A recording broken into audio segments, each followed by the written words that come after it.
Three controversial bills are close to final votes. Opponents point out that their major concern is the same steps being taken to stop discrimination trample on the religious freedom of the faithful. As everyone is aware, the bills came fast and furious this session with nearly 50 bills to further the LGBTQ agenda. The Family Foundation came to Richmond sounding the alarm over bills they believe represent a weaponizing of the government against the church.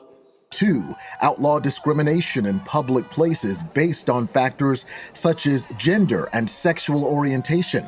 If they become law, it could have serious implications for an all-boys Christian school and similar organizations. The laws being proposed really, at the end of the day, are going to hurt freedom of speech and freedom of religion to express one's religion and religious convictions. Separate boys and girls' restrooms could also become a thing of the past if the Democratic majority has its way.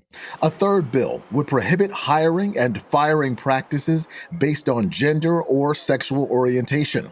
Think about churches that only have male priests or a convent with all female nuns.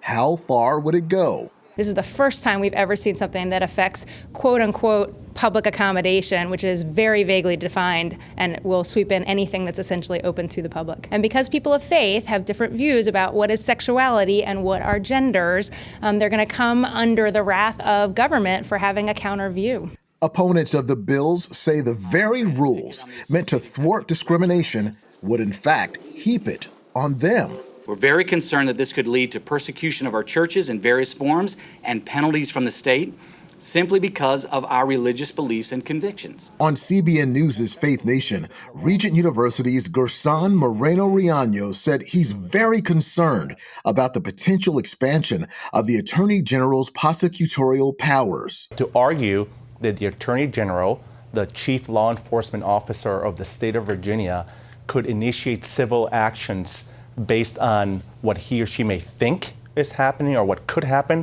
Again, very, very scary. The Family Foundation will push for amendments to these bills to protect faith-based entities. But if they pass as is, they will then turn to the governor to make the changes, though the chances of that are slim. In Richmond, Virginia, Eric Phillips, CBN News.